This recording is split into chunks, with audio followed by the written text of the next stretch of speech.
ஜெபிக்கலாம், ஜெபிக்க ஆரம்பிக்கலாம். மகா பரிசுத்தம் நல்லாண்டவரே, இப்படி மாறாத திருப்படத்துக்காக நன்றியோடு துதிக்கிறோம். இந்த நாளுக்காக, இந்த வேலைக்காக நன்றியோடு துதிக்கிறோம். மற்றும் ஒருவரை கூட்டி சேர்த்த தயவுக்காய் நன்றி. இந்த விலையேற்பட்ட தன்னத்துல உடைய பாலத்துல அமர்ந்திருப்பது எவ்வளவு பெரிய ஸ்லாக்கியம். நாங்கள் ஆண்டவரே உண்மை நாங்கள் ஆராதிக்கும்படியான ஸ்லாக்கியத்தை கொடுத்து எங்கள் மத்தியில எங்க ஊருடைய வாழ்க்கையோடு பேசுங்கப்பா. உடைய வசனத்தின் ஆழக்குள் எங்களை நடத்துங்க. இந்த வசனம் தான் ஆண்டவரே கடைசி நாட்கள் எங்களை நாயம் இருக்குமப்பா. இந்த விலையேறப்பட்ட சத்தியத்தின் மூலியமாக என்னை எங்களை உயிர்ப்பியும் புதுப்பியும் எழுப்பியும் உடைய நாம மேலிக்கென்று பெரிய காரியங்களை எங்களை கொண்டு வைத்திருக்கிறேன்.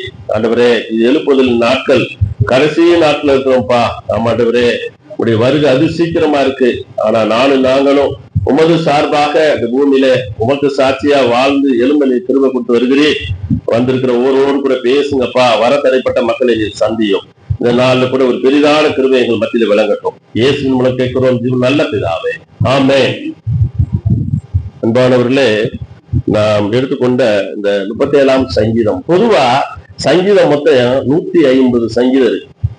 அதுல பெரும்பான்மையான சங்கீதம் அது தாவீதால எழுதப்பட்டதை பார்க்கிறோம் நாம். அதாவது தாவீதுடைய தாப்பன் ஈசாய் என்ன பண்றாரு, அவருக்கு மொத்தம் 8 பிள்ளைய. அந்த 8 பிள்ளைகளை பாத்தீங்கன்னா கடைசி பிள்ளை 7 பிள்ளைகளை பேர் சொல்ல விரும்புறாரு. கடைசி பிள்ளை கூட என்னது அவரால் பேர் சொல்ல கூட முடியல. தாவீது புறக்கணிக்கப்பட்டான். எவ்வளவு ஒரு துக்ககரமான காரியம். அப்படிப்பட்ட தாவீத உலகம் தள்ளுறத தேவன் நேசிக்கிறவர். அப்படிப்பட்ட தாவீதை கொண்டு தாவீது படிப்பறிவு இல்லாதவர். தாவீதுக்கு விசேஷ கிருபைகளை ஆண்டவர் கொடுத்திருக்கிறார். புதிய ஏற்பாட்டு அனுபவம் தாவீதுக்கு இருக்கு.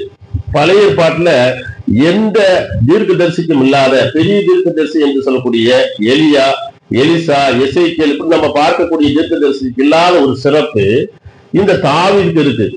தாவீதுக்கு 3 விதமான அபிஷேகம் இருக்கு. அவனுக்குள்ள அவன் ஒரு ராஜாவா அபிஷேகம் பண்ணப்பட்டிருக்கான், ஒரு ஆசாரியனா அபிஷேகம் பண்ணிருக்கிறான், தீர்க்கதரிசியாக. 22ஆம் சங்கீதத்தை நீங்க வாசி பார்த்தீங்கன்னா ஆண்டவரே நேரடியாக பேசக்கூடிய ஒரு சத்தியமா இருக்கிறத பார்க்க முடியும். ஏன்னா அவர் பாத்தீங்கன்னா 23ஆம் சங்கீதத்துல அந்த அபிஷேகத்தை கொடுத்து எழுதுவார். சத்ருகும்பா பந்தி ஆயத்தப்படுத்து புதிய எண்ணெயால் அபிஷேகம் பண்ணுகிறேன். அன்பானவர்களே, இன்றைக்கு நாம் எதை பார்க்கிறோம்னா, நம்ம இந்த நாள்ல கர்த்தரை நம்பி நன்மை செய்ய வேண்டும். 37ஆம் சங்கீதம் 3ஆம் வசனத்தை எடுத்தவங்க வாசிங்க, நம்ம சத்தியத்துக்குள்ள செல்லலாம்.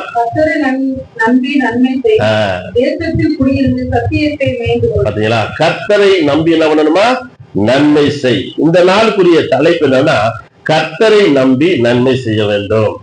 வேற எந்த மனுஷனையோ மனுஷையோ நம்பி நீங்க நன்மை செய்ய வேண்டாம். யாரை மட்டும் நம்பி நன்மை செய்யணுமா, கர்த்தரை மட்டும்.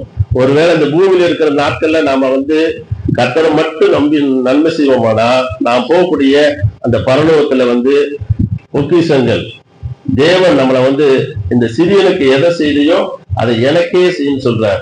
ஒரு கலசம் தண்ணீர் கொடுத்தா கூட ஆண்டவர் எல்லாம் பண்றாரு, அவரு கடன்பட்டவர் அல்ல. ஆனா உங்கள் அனைவருக்கு தெரிஞ்சிருக்கும், வேதத்துல அப்படிப்பட்ட காரியங்கள் நிறைய நம்ம பார்க்க முடியும்.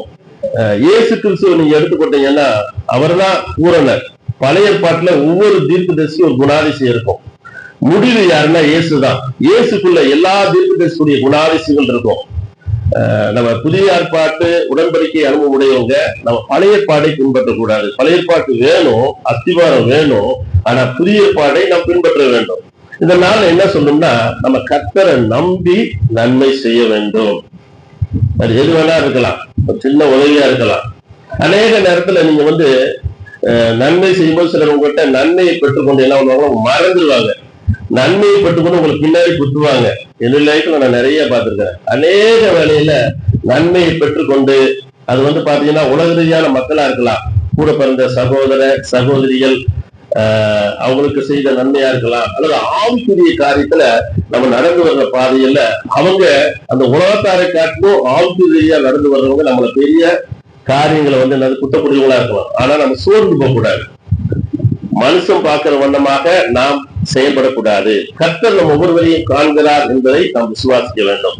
அப்ப நீங்க கர்த்தரை மட்டும் நம்பி என்ன பண்ணணுமா, நன்மை செய்து நம்ம வாழ்க்கையில அவருக்கு சாட்சியா வாழணும் என்று தேவன் விரும்புகிறார். இந்த நாள் அந்த வேத அடிப்படையில பார்த்தா நான் ரொம்ப வசனம் இன்றைக்கு போகல. நீங்க யோசேப்பை குறித்து உங்களுக்கு நன்றாக தெரியும். ஆதியாகமத்துல நம்ம பார்க்கக்கூடிய ஒரு அருமையான ஒரு பாத்திரம் யோசேப்பு. இந்த யோசேப்பு பாத்தீங்கன்னா யாக்கோபுடைய 11வது குமாரன். இந்த யாக்கோபு பெரிய பணக்காரன் இல்ல, ஒரு ஏழை. ஆனா இந்த யாக்கோபு ரட்சிக்கப்பட்டதுக்கு பிறந்தவர் தான் இந்த யோசேப்பு. யோசேப்புக்கு பல வருட அங்கி.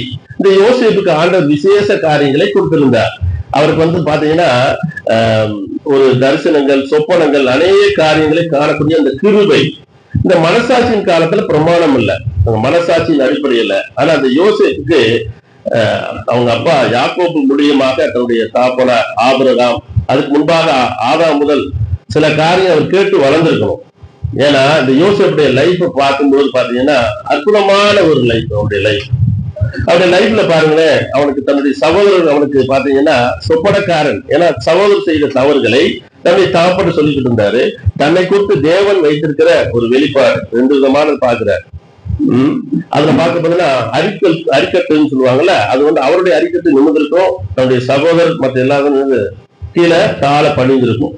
அதே போல பாத்தீங்கன்னா சூரியன் சந்திரன் எல்லாமே வணங்குற மாதிரி இப்படிப்பட்ட காரியங்களை இது கூட போய் யோசித்து தன் தாப்பட்ட சொல்லும்போது தாப்ப நானுமா அப்படின்னு ரொம்ப இது பண்ணுவார். ஆனா மனசுல வச்சிருப்பார். அப்படிப்பட்ட யோசேப்புக்கு அவங்க பேரு வச்சிருக்கிறது சொப்பனக்காரன். இவனை எப்படியாவது கொண்டுறணும் வாய்ப்பு கிடைக்கும் போது. ஒரு முறை சகோதரர்கள் என்ன பண்ணாங்கன்னா, இந்த ஆடு மேய்க்க போறதுனால அவங்க, ஏன்னா அவர் ஏழ்மையான ஒரு பின்னணி, அப்ப இவ்வளவு சகோதரர்கள் கூட, அப்ப அப்படிப்பட்டவங்களை அவங்க அப்பா போய் பார்த்து வர சொன்னார். அப்படி பார்க்க போன இடத்துலதான் அவங்க ஒரு குழியில போட்டுறாங்க. ஒரு சகோதரன் வேண்டாம் நம்ம ரூபன் சொல்லிடுறான். அதுக்கப்புறம் ரூபனுக்கு தெரியல. அடுத்து இன்னொரு சகோதரன் என்னன்னா, இவன் இப்படி போறது பேசாம வித்துடலாம், 20 வெள்ளிக்காசு வித்துருவான். அதான் யூதா. அந்த யூதா வம்சத்தொழியாதான் இயேசு கிறிஸ்து வர்றார். யூதா சொன்ன ஆலோசனை. ஏன் அப்படி சொல்றேன்னா, இந்த இப்படிப்பட்ட யோசேப்பு ஒரு உயர்ந்த குணாதிசம் அவன்ல இருக்கு. அவன் கர்த்தரை நம்பி நன்மை செய்கிறதை பார்க்கலாம் வேதத்துல. மேலே அந்த யோசேப்பு அடுத்து பாத்தீங்கன்னா இஸ்ரவேல் வித்துறாங்க, அவங்க போத்திபார்ட்ட வித்துறாங்க. இந்த போத்திபாருடைய மனைவி அவர் மேல கண் போடுறான். இந்த யோசேப்பு அடிமையா இருக்கும்போது பலதரப்பட்ட இன்னல்கள், போராட்டங்கள் அவன் எல்லையில காரணத்தை பார்க்க முடியும். ஆனா யோசேப்பு நன்மை செய்யறவரா இருந்தான். அதனாலதான் அந்த போத்திபார் அவனை உயர்ந்த நிலையில வைத்தார். மனைவியை தவிர எல்லாமே விரும்பி கொடுத்திருந்தார். ஒரு அடிமைக்கு அந்த அந்தஸ்து தரமாட்டாங்க. காரணம் என்னன்னா, அந்த யோசேப்பு கர்த்தரை மட்டும் நம்பி நன்மை செய்து தனக்குரிய வேலைகளை உண்மை முத்தமா செய்தால், அதனால கர்த்தர் என்ன பண்ணாரு, அடுத்தடுத்த நிலைக்கு உழைத்து கொண்டே போனார். அன்பானவர்களே, அதுல நம்ம நல்லா உற்று கவனிச்சீங்கன்னா, இந்த யோசேப்பு அந்த ஒரு சமயத்துல போத்திபாருடைய மனைவி தவறா நடக்க விரும்புற காரியத்துல இத்தனை பெரிய பொருளாக கர்த்தருக்கு விரோதமா நான் செய்வது எப்படி? அவருடைய தனிப்பட்ட உறவு தெளிவா இருக்கு. ஒரு மனம் திரும்பி ரட்சிக்கப்பட்டவங்களுக்குள்ள ஒரு தெளிவான உறவு இருக்கணும். இந்த யோசேப்புக்கு அந்த நாள் ஆலோசனை சொல்ல யாரும் இல்லை. தேவனை மட்டும் சார்ந்தனாலதான் அவனுக்கு சொப்பனங்கள் மூலியமா அந்த நிறைய காரியங்களை அவன் கற்றுக் கொடுத்தார். அவனும் படிப்பறிவில்லாதவன். அவன் கண்டு கொண்ட சொப்பனம் பாத்தீங்கன்னா உயர்ந்த நிலை கொண்டு போகிறார். அந்த உயர்ந்த நிலைக்கு கொண்டு போவதற்கு அவனை கீழ்மட்டத்தில இருந்து மேல் மட்டம் வரைக்கும் அவனுக்கு தெரியாது. பின்னால் தான் ஒரு பெரிய பிரதம மந்திரி போல ராஜாவுக்கு அடுத்த ஸ்தானத்துல கொண்டு போகணும்னா அது கீழ்மட்டத்தில இருந்து மேல்மட்டம் வரைக்கும் போகணும். அதனாலதான் அந்த செய்யாத குற்றத்துக்கு அவனை போத்திபார் மனைவி இப்படி இந்த சரசம் பண்றான், தவறா என்னோட ஜீவி சொல்றான், அவனுடைய சட்டை அவன் கிடைச்சிருது. உன்னுடைய வேலையாக்காரனாயே இந்த யோசேப்பு பாருங்க அப்படின்ட்டு புருஷன் சொன்ன கோவம் வந்துடுது. மனைவி சொன்ன உடனே சிறைச்சாலையில போட்டுறாங்க.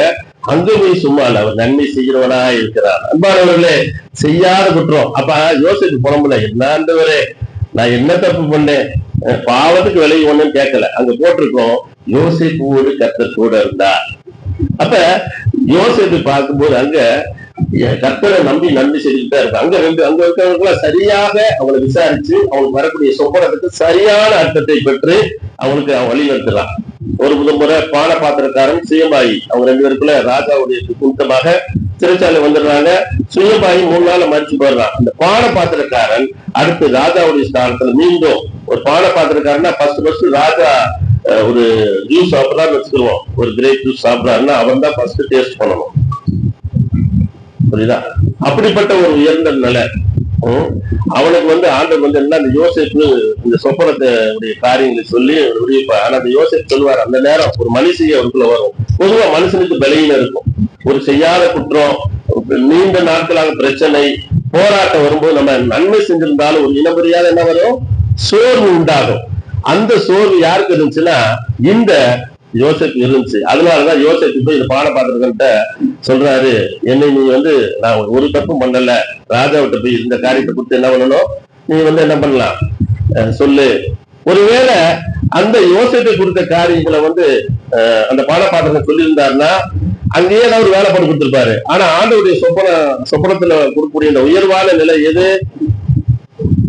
எயித்துக்கே 2வது அதிகாரியா இருக்கணும். எயித்துக்கே 2வது அதிகாரியா வரணும்னா ஆண்டவர் இந்த காரியத்தை அனுமதிக்கிறார். அதுக்கப்புறம் பாத்தீங்கன்னா 2 வருஷம் அவனுக்கு வெளிப்படல. ராஜாவுக்கு என்னது சொப்பனம் வருது. அதுக்கப்புறம் இந்த பாட பார்த்திருக்கான, ஓ அவங்க இப்ராஹிம் பிள்ளான்டா எனக்கு சொன்னானே அப்படியே அவனுக்கு உணர்வு வருது. அதுக்கப்புறம் எகிப்துல வரக்கூடிய பஞ்சங்கள், இன்னைக்கு நம்ம பார்க்கக்கூடிய ரேஷன் கடை உருவாக்குறதுக்கு காரணம் அதான். அந்த ராஜாவுக்கு 2 விதமான காட்சி. நல்ல பசு நோஞ்சாம் பசு போய் இது பண்றது போலவும், இப்படிப்பட்ட காரியங்கள் சொப்பனங்களை அவர் காண்றாரு. அதுக்குரிய காரியத்தை இந்த யோசேப்பு திட்டம் தெரியுமா சொல்றாரு. பின்னாட்கள கடைசி அதுல ஒரு வசனத்தை நம்ம பார்க்கலாம். அதுல ஆதியாகமம் 50ஆம் அதிகாரம் 20ஆம் வசனத்தை வாசிங்க.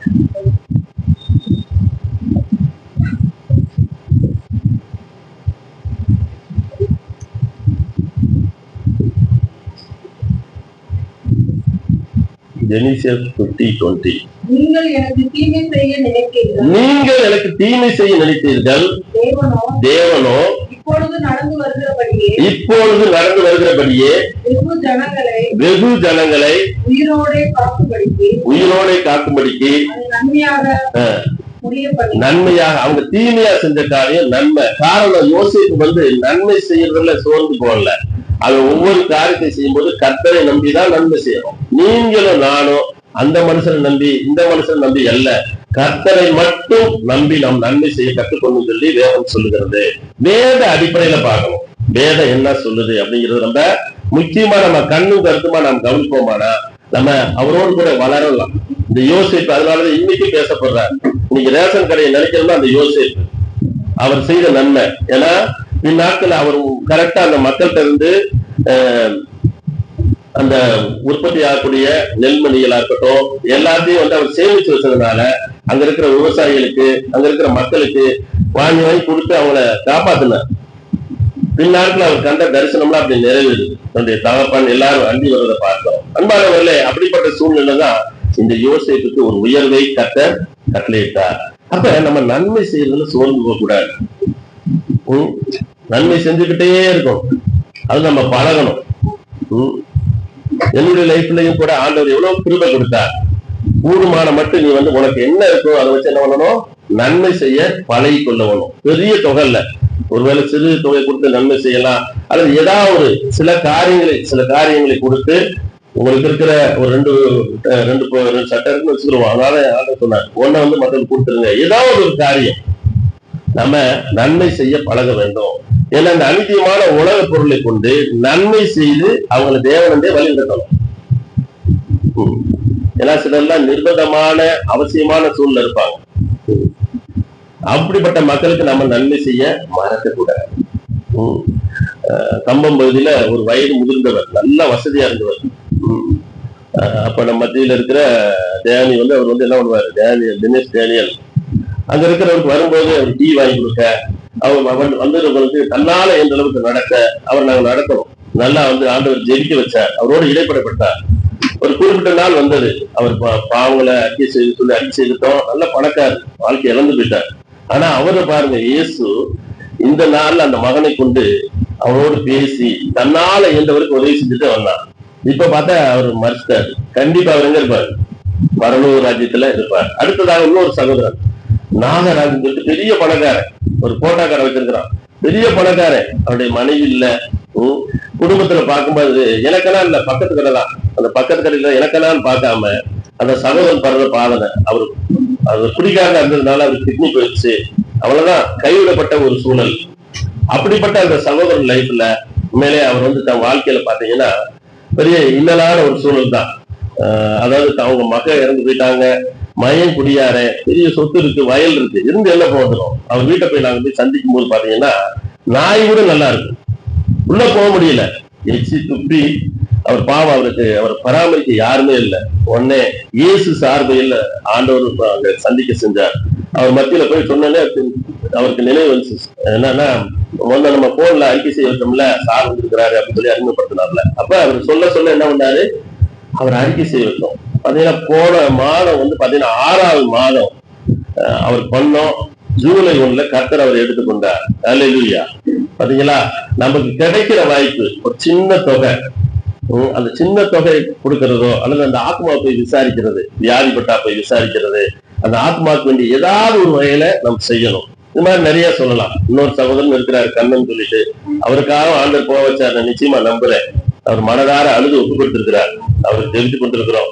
கர்த்தர் எப்படியாவது பரலோக ராஜ்யத்துக்கு அவங்க பங்கடி, அவங்க முன்னாடி பாவம் வாழ்ந்திருக்கலாம், சாவம். இப்ப நான் சொன்ன அந்த சகோதரர் பக்கா குடியாரு நாகராஜ், இன்னைக்கு அவரு தேவனண்டே போறதுக்கு அப்ரோஜனமான எங்களை ஆண்டவர் பயன்படுத்தினதை பார்க்க முடியுது. அன்பானவரே, அதே போல புதுப்பட்டியில அப்படிதான் வந்தவர். ஊழிய பாதையில செல்லும் போது அவர் பயங்கரமா சரி லாஸ்ட் டைம்ல மேலே அவர் ஒப்பு கொடுத்தார். அங்க இருக்கிற தம்பி ராஜா அவங்க கூட்டு போனாங்க. ரொம்ப முடியாம இருந்தார். அவர் போய் தேவனுடைய காரியத்தை சொல்லி அவருக்கு அறிக்கை செய்ய வச்சு ஜெபிச்சு வந்த ஒரு வாரத்திலே கர்த்தர் எடுத்துக்கிட்டார். ஒரு தேவ மனிதன் போய் ஒரு விசேஷமாய் ஜெபிக்கும். அப்படி நிறைய அந்த ஊழிய அனுபவங்கள் இருக்குது. என்னுடைய நண்பன் பாலமுருடைய அவங்க அப்பா கேன்சர்ல பாதிக்கப்பட்டு அந்த நேரத்துல கான்டாக்ட் ஆண்டவர் கொண்டு வந்தார். அவன் நிமித்தமா நான் எவ்வளவோ எனக்கு அவன் வந்து தீமையான காரியங்களை பண்ணிருக்கிறான், எனக்கு விரோதமா பேசிக்கிறான். ஆனா அவனுக்கு ஆண்டவர் அவன் மேல அன்பு வைக்கும்படி, அவனுக்கு அப்பப்ப என்னால என்றதை உதவி செய்யும்படி தேவன் கிருபை கொடுத்தார். இப்ப அவன் சத்தியத்துல கேட்கிறாங்க, எனக்கு சந்தோஷமா இருக்கு. கடந்த முறை ஒரு சத்தியத்தை கொடுத்து திருப்பி அவர் ரிப்பீட் பண்ணும்போது நான் என்ன பண்ணுவேன்னா, ஒரு சத்தியத்தை கொடுத்துட்டு அவங்க எப்படி புரிஞ்சுக்கிறதா கொடுத்து சந்தோஷப்படுவேன். பரவாயில்ல, விளங்கி கொடுத்தாங்களே, இது என்னுடைய பழக்கம். அப்ப சத்தியத்தை மேய்த்து கொள்றது அதுல பாக்குறோம். கீழே அந்த வசனத்தை வாசிங்களேன். கர்த்தரை நம்பி நன்மை செய், தேசத்தில் குடியிருந்து சத்தியத்தை என்ன பண்ணணுமா, மேய்ந்து கொள்ளணும். முதல்ல நம்ம மேய்ந்து கொள்ளணும், மற்றவங்களை மேய்ந்து கொள்ள செய்ய வேண்டும். அன்பானவர்களே, எவ்வளவு அருமையான ஒரு காரியம் பாருங்க. இன்னைக்கு இப்படித்தான் ஒவ்வொரு நம்மளால இயன்ற அளவுக்கு நமக்கு கொடுக்கிற எதுவா இருந்தாலும் சரி, நம்ம வந்து நன்மை செய்யறதுல சோர்ந்து போக கூடாது. மனுஷன் பார்க்கலாம், மனுஷன் பார்க்கணும் செய்யக்கூடாது. இந்த யோசேப் இன்னைக்கு நின்று பேசுகிறார். தாவீதுடைய லைஃப்ல நீங்க பார்க்கலாம். சவுல் வந்து தாவீதை வேட்டையான்னு நினைக்கும் போதெல்லாம் ஒரு முறை எல்லாம் பாத்தீங்கன்னா சூழ்ந்து இருக்கிறான். தாவீதுக்கு வாய்ப்பு கிடைக்குது. ஆனா தாவீது என்ன தெரியுமா பண்றாரு, அவர் தீமை செய்ய விரும்பவில்லை. கர்த்தர் அபிஷேகம் பண்ணவரை நான் தொடமாட்டேன் அப்படின்னு ஒவ்வொரு தருணமும் அவர் சொல்லியிருப்பார். தீர்க்க தரிசனமா, நான் அவரை தொடமாட்டேன். கூட இருக்கிறவன் சொல்லுவான், அவனை கொன்றுமா, இல்ல கர்த்தர் அபிஷேகம் பண்ணப்பட்டவர் நான் தொடமாட்டேன். எவ்வளவு கனம் பாருங்க. யாரு கனம் கொடுக்குறான்? கர்த்தரை நம்பி நன்மை செய்யறான். அப்ப கர்த்தருக்கு கனம் கொடுக்கிறார் தாவீது. சரியா? பின்னாட்கள் அவர் சொன்ன மாதிரி பாத்தீங்கன்னா அவர் சொல்லுவார், ஒரு யுத்தத்திலே எல்லாம் இறந்துருவாரு. அதே போல அந்த சவுல் என்ன பண்ணுவானா, யுத்தத்துல வந்து என்ன முன்புறமா எதிராளி தட்டுவான். ஆனாலும் ஒரு எதிராளி சாகக்கூடாது, இவனே பட்டயத்தை வச்சு விழுந்து நானுட்டு அப்படி தற்கொலை பண்ற ஆரம்பிச்சிருவான். அப்ப பாருங்களேன், அப்ப நன்மை செய்யறதுக்கு நம்ம சோர்ந்து போக கூடாது. உண்மையிலே அதனாலதான் அந்த தாவீது லைஃப்ல கூட நீங்க எடுத்துக்கிட்டீங்கன்னா பாத்தீங்கன்னா, அந்த தாப்பனால் பொறுப்பளிக்கப்பட்ட அந்த தாவீது கடைசியில ஆண்டவர் அவன் மூலியமாகவே இது பெலிஸ்தருக்கும் இஸ்ரேல் மக்களுக்கும் அந்த கோலியாத் சவாலா நிக்கிறான், மலை போல நிக்கிறான். அப்ப அனுப்பும் போது கூட இருக்கிற அண்ணே சொல்றான், உனக்கு என்ன ஆணவம், உனக்கு இருக்கிற அந்த கொஞ்ச ஆடை விட்டு வந்திருக்கிறேன். அப்ப அவர் சொல்றாரு, நான் முகாந்திரம் இல்லையா வந்தது, முகாந்திரம்னா காரணம். அப்ப தாவீது பாருங்க, தைரியமா சின்ன பையன் தான், எவ்வளவு டீல் பண்றாரு பாருங்க. அவர் நன்மை செய்யறதுக்கு அந்த தேசத்துக்கே நன்மை செய்யறாரு. ஏன்னா கோலியாத்தினால இஸ்ரேல் மக்கள், அதாவது சவுல் கீழதான் எல்லாரும் இருக்கிறாங்க, எல்லாரும் பயந்து நடுங்கிறாங்க. ஆண்டவர் அங்க தாவீதை அனுப்பலன்னா அங்க நன்மை நடந்திருக்காரு. உங்களை என்னைய ஆண்டவர் எதுக்கு தெரிந்து கொண்டிருக்காங்கன்னா, நன்மை செய்யும்படி இயேசு கிறிஸ்து நன்மை செய்கிறவராய் சுத்தி தந்தார் என்று வேதம் சொல்லுகிறது. பிணியாரிகளை சோமாக்குறாரு. எப்படிப்பட்ட பிசாசம் கட்டா இருக்கட்டும், எப்படிப்பட்ட பிரச்சனையா இருக்கட்டும், பாருங்க லேயோனை யாருமே கண்டுக்கல. மார்க் 5ஆம் அதிகாரத்துல வாலண்டரியா போறாரு. அது போல பாருங்க சமரியா ஸ்திரீ, அந்த நாட்டுல பெண்கள் பேச மாட்டாங்க, ஆனா இவர் தனியா யாக்கோபு கிணறுல போய் சந்திக்கிறார். அங்க ஒரு எழுப்புதலை ஆண்டவர் கொண்டு போகிறார். அது மாதிரி பாருங்க 38 வருஷம் ஒரு மனுஷன் இருக்கிறான், அவன்கிட்ட அவன் காத்திருக்க, அவன்கிட்ட வாலண்டரியா படுக்கை எடுத்துக்கொண்டு நடங்கிற நன்மை செய்யறதுல முன்னுதாரணமாக முன்மாதிரியாக ஆண்டவர் இருந்தார். அவர் பிள்ளை என்று சொல்லக்கூடிய நீங்களும் நானும் எந்த நேரமும் ஆயத்தமா இருக்கோம். எந்த நேரமும் ஆண்டவருடைய வருகை எப்படி இருக்குதோ, நம்ம நன்மை செய்யறதுல சோர்ந்து போக கூடாது. நம்மளால எந்த அளவுக்கு கடவுள் உங்களுக்கு எந்த அளவுக்கு நடத்துறாரோ அவர் நடத்தும்படி செய்தா போதும், அதுக்கு மிஞ்சி செய்ய வேண்டியதில்லை. ஆண்டவர் அதுக்குதான் உங்களை என்னையும் தெரிஞ்சிருக்கிறார். அதே போல பாத்தீங்கன்னா மோசே லைஃப்ல நீங்க பார்க்க முடியும். மோசே வந்து எகிப்துல 40 வருஷம் இளவரசமா இருந்தாரு. அப்ப 40 வயதா இருக்கும்போது அவருக்கு தன்னுடைய சகோதரை கொடுத்து, ஏன்னா அவங்க அம்மா கற்றுக் கொடுத்ததுனால அவங்கதான் வளர்த்தாங்க. அதனால தன் சகோதரர்கள் அடிமையா இருக்கிறதை கொடுத்து, எபிரேயர் அடிமையா இருக்கிறதை கொடுத்து, ஒரு எகிப்தியன் எபிரேயர் அடிச்சுல அவனுக்கு ஆத்திரம் வந்துருது. அந்த எபிரேயருக்கு நன்மை செய்ய போய் அந்த எகிப்துல என்ன பண்ணிடுறாரு, அவர் வந்து பொண்ணு குறைச்சிடுறாரு.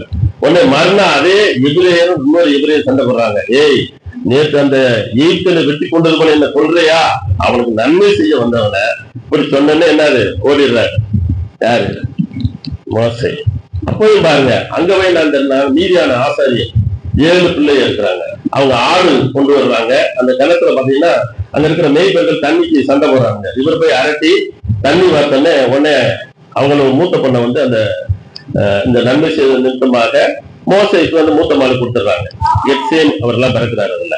அப்ப அந்த மோசையுடைய லைஃப்ல பாருங்க, இஸ்ரேல் மக்களை எகிப்துல இருந்து நடத்தி கொண்டு வர்றாரு கானான் தேசம் வரைக்கும். அவருடைய ஊழியமே அதுதான். வழியில எத்தனை முறுமுறுப்பு, ஒவ்வொரு முறையும் அவர் நன்மை செய்தவரா இருக்கிறார். ஒரு முறைலாம் பாத்தீங்கன்னா ஏற்கான ஜீவ புத்தகத்துல கிறுக்கி போடுங்கிறார். எந்த அளவுக்கு பாருங்க, அந்த அத்தனை லட்சம் மக்கள் மீது தேவன் மேல அது கர்த்தரை நம்பிதான் அவர் செய்யறார். அதனாலதான் மோசே, தாசனாய் மோசே எங்கும் உண்மையுள்ளவர் அப்படின்னு நம்ம பார்க்கிறோம். அன்பானவர்களே, தானியலுடைய காரியத்தை பாத்தீங்கன்னா தானியல் 2ஆம் அதிகாரத்துல ராஜாவுக்கு ஒரு சொப்பனம், ஒரு நேபுகாத்நேச்சர் அவன் சொல்லிடுறான். இந்த சொப்பனத்தை வந்து இதெல்லாம் பெரிய ஒரு கேள்வி புத்து மாறுதுன்னு வைங்களேன்.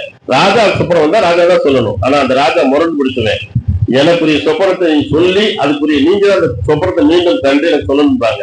ஒருத்தனும் இல்லை அங்க இருக்கிற அதாவது என்னன்னா குறி சொல்றவன், நாள் பாக்குறவன், ஜோசியக்காரன், இவைகள் எல்லாம் எல்லாரையும் தானியம் முதல் எல்லாரும் சொல்ல சொல்லுவாங்க. ஆனா தானியல் என்ன பண்ணுவாருன்னா அங்க இருக்க பிரதானிட்ட உத்தரவு கேட்டு கொண்டு போய் கணித்து போய் ஜெபிப்பாராம். தனக்காக மாத்திரம் இல்ல, தன்னை சார்ந்திருக்கிறவங்களுக்காக. ஆனா அவங்க நன்றி மறந்துடுவாங்க. அப்ப போய் ஜெபிச்ச போது ஆண்டவர் தானியலுக்கு அந்த ராஜாவை குறித்த கடைசி கால வெளிப்பாடை வந்து வெளிப்படுத்துறேன்னு தானியல் பாத்தீங்கன்னா அவர் ஆண்டவர் கொண்டு மண்டலத்துல உயர்த்திடுவார். சும்மா இருக்க மாட்டார். தன்னோடு கூட இருக்கிற நண்பர்களையும் பாத்தீங்களா நன்மை செய்யறாரு பாருங்க. நண்பர்களுக்கும் நல்ல போஸ்ட் வாங்கி கொடுப்பார். தானியலுடைய காரியம் சவால் நிறைந்தது. நம்ம வேத அடிப்படையில அப்ப நம்மளால இருந்தவர் என்ன பண்ணணும், நன்மை செய்யணும். தேவையுள்ள மக்களுக்கு நம்மளால இருந்தது உதவி செய்யணும். தேவையுள்ள மக்களை போய் நம்ம விசாரிக்கணும். பணம் கொடுக்காட்டி கூட சிலரை போய் விசாரிக்கணும். இயேசுவானவர்களை விசாரிக்கிறவானபடியா கவலை எல்லாம் இருக்கு. இயேசு எப்படி வருவார், நம்ம மூலியமா போய் விசாரிக்கணும். அப்படித்தான் என்னுடைய லைஃப்ல ஆண்டவர் கற்றுக் கொடுத்தார். அன்பானவர்களே, இதை கேட்கிற நீங்களும் நானும் கர்த்தரை நம்பி நன்மை செய்ய வேண்டும் என்று ஆண்டவர் விரும்புகிறார். நாம் அதை உணர்ந்து பார்ப்போம். வேதத்தின் அடிப்படையில் நம்ம நிறைய வேற பார்க்கலாம். ஆனா உங்களுக்கு எனக்கு கொடுத்திருக்கிற அந்த மேலான நல்ல சமாரியன் கதையில கூட உங்களுக்கு தெரியும். அதுல கூட பாத்தீங்கன்னா நன்மை செய்யறது குறித்து போடப்பட்டிருக்கிறதை நம்ம அந்த சம்பவங்களை பார்க்கலாம். இப்ப நீங்கள் நான் எதற்கு அழைக்கப்பட்டிருக்கோம்னா நன்மை செய்ய. யாரை நம்பி? கர்த்தரை நம்பி நன்மை செய்வோம். தேசத்தை சூழ்ந்தெடுத்துக் கொள்ள நம்ம சத்தியத்தை என்ன பண்ணணும், மேய்ந்து கொள்ள வேண்டும். கர்த்தர் இந்த வார்த்தையை ஆசீர்வதிப்பாராக. நாம் ஜெபிக்கலாம். கண்களை மூடி ஒரு 2 நிமிடம் நாம் ஜெபிக்கலாம். ஆண்டவர்கிட்ட சொல்லுங்க, ஆண்டவரே எனக்கு கொடுத்த இந்த மேலான ஸ்நேகத்துக்கு நன்றி. எத்தனையோ தர நான் சிலர் நீங்க எல்லாம் சந்திக்க போகாம இருந்திருந்தீங்கன்னா அவங்க மறிச்ச பிறகு அவங்களுக்கு நீங்க வருத்தப்பட்டிருக்கலாம். சிலர் உங்க வாழ்நாள்ல சிந்திச்சு பாருங்க, உங்களுக்கு நன்மை செய்ய தகுதி இருந்தோம் நன்மை செய்யாம இருந்திருக்கலாம். இது அவருடைய வேலை. அவருடைய பிரசன்ன இடத்துல இருக்கு. அந்த பிரசனத்துல நாம் அவர்கிட்ட அறிக்கை செய்யும் போது, அவர் பிரசனத்துல நாம் கடந்து வரும்போது, அவர் பிரசனத்துல நாம் ஜெபிக்கும் போது கர்த்தர் உங்களை என்னையும் தொடர்ந்து நன்மை செய்கிறவராய் மாற்றுகிறார். இயேசு எப்படி நன்மை செய்யறாய் சுத்தி தெரிந்தார் போல நாமளும் எந்த நிலையிலுமே நன்மை செய்யவராய் சுத்தி தெரியணும். தாவீது எப்படி நன்மை செய்தவரா ஒரு தேசத்துக்கே, தானியேல் எப்படி நன்மை செய்தனால தன்னோடு கூட இருக்கவங்க எல்லாம் காத்து கொண்டான். யோசேப்பு எப்பேற்பட்ட ஒரு காரியம் பாருங்க. தனக்கு தீமை இழைத்த சகோதரர்கள் தன்னை அடிமையா விட்டுப்படுறது சாதாரண காரியம் இல்லை. எத்தனை அழுதுருப்பான். ஆனாலும் அதெல்லாம் மறந்து நீங்க ஒன்று கர்த்தருங்கிறத விலையை போட்டா. ஏன்னா அவர் கர்த்தரை நம்பி மாத்திரம் நன்மை செய்தார். நான் ஜெபிக்கலாம்.